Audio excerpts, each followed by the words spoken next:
ஒரு நிமிஷம் இந்த பதிவு கேளுங்க. தயவு செஞ்சு சின்ன பசங்களும் சின்ன பொண்ணுங்களும் பார்க்காதீங்க, தள்ளி விட்டுருங்க. சரிங்களா? பெரியவங்களுக்கான பதிவு, அதுவும் கல்யாணம் ஆனவங்களுக்கு மட்டும் இந்த பதிவு. கல்யாணம் ஆகாதவங்களுக்கு இந்த பதிவு கிடையாது.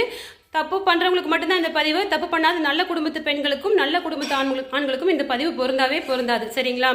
ஒரு துரோகம் அப்படின்னா அதுக்கு என்ன தெரியுங்களா பொருள்? நிறைய துரோகத்துக்கு வந்து பண மோசடி துரோகம், நம்பிக்கை துரோகம், அந்த மாதிரி நிறைய வகையான துரோகம் இருக்குது. அது எல்லாம் கூட பொறுத்துக்கலாம், தாங்கிக்கலாம். சரிங்களா?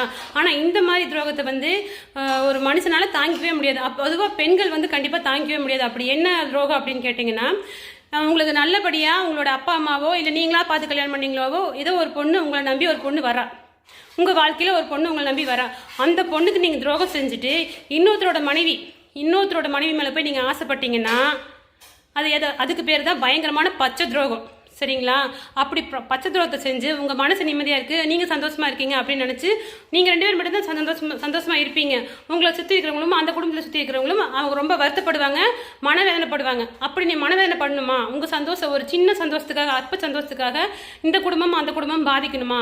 தயவு செஞ்சு தப்பு பண்ணுறதுக்கு முன்னாடி ஆணும் பெண்ணும், கல்யாணமான ஆணும் பொண்ணும் பேசுங்க, பழகுங்க. நான் வேணான்னு சொல்ல, உங்களோட கோட்டுக்குள்ளே மட்டும் நீங்கள் நில்லுங்க. உங்கள் கோட்டை தாண்டி நீங்கள் வெளியில் போனீங்கன்னா அது வந்து உங்கள் மனைவிக்கும் உங்கள் கணவருக்கும் நீங்கள் செய்கிற துரோகத்தை செஞ்சுட்டு மனசு நிம்மதியாக இருக்க முடியுமா? தூக்கம் வருமா? நல்லா சாப்பிட முடியுமா? அப்புறம் இன்னொரு விஷயம், பெண்களுக்கு நான் சொல்கிறேன், அப்படி தப்பாக போகிற இந்த பதிவு வந்து இப்போ தப்பு பண்ணுற பெண்களுக்கும் தப்பு பண்ணுற ஆண்களுக்கும் மட்டும்தான் இந்த பதிவு. நல்ல குடும்பத்து ஆண்களுக்கும் மனைவிமார்களை நல்லா பார்த்துக்கிற கணவர்களுக்கும் இது கிடையாது. சரிங்களா? அப்படி நீங்கள் தப்பு பண்ணிட்டு நிம்மதியாக வாழலாம்னு நினச்சிங்கன்னா சத்தியமாக ஒரு காலம் முடியவே முடியாதுங்க. உங்கள் மனசாட்சியை உங்களுக்கு கொன்றும். ஆணாக இருந்தாலும் சரி, பொண்ணாக இருந்தாலும் சரி, ஐயோ நம்ம மனைவிக்கு துரோகம் பண்ணிட்டோமே, ஐயோ நம்ம கணவருக்கு துரோகம் பண்ணிட்டோமே, இந்த ஒரு கேவலமான சுகத்துக்காக நம்ம துரோகம் பண்ணிட்டோமேன்னு உங்கள் மனசா உங்களையே கொல்லும்.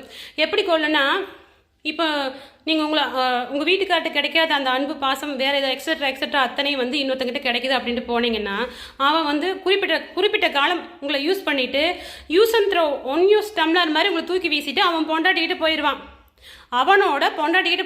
அப்போ உங்கள் நிலைமை என்ன ஆகும்? கேள்விக்குறி தான். அதனால தான் சொல்கிறேன்.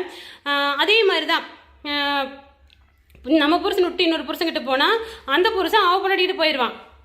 அவனோட வேலைகள் முடிச்சதுக்கப்புறம் போயிடுவாங்க. பொண்ணுங்களுக்கும் அதுதான், பையனும் அதுதான். இந்த காலத்தில் பசங்களாம் எவ்வளவோ திருந்தி நல்லபடியாக இருக்காங்க. ஒரு சில பொண்ணுங்கள் வந்து புருஷங்கிட்ட சரியான வீட்டுக்கு சம்பளம் இல்லை, வருமானம் இல்லை, நினச்சது வாங்கி கொடுக்க மாட்டேங்கிறான், நம்மளை வெளியே கூட்டிகிட்டு போக மாட்டேங்கிறான், நம்மளுக்கு தேவையான பொருள் வாங்கி தர மாட்டேங்கிறான்னு சொல்லி இன்னொருத்தரோட புருஷன் மேலே ஆசைப்படுறாங்க. அது ரொம்ப ரொம்ப தப்பு. நீங்கள் உங்கள் புருஷங்கிட்ட உட்காந்து அன்பு பாசமாக கேளுங்க, அவர் வாங்கி தருவார். இதுக்கோசரம் தப்பு பண்ணாதீங்க. உங்கள் வாழ்க்கை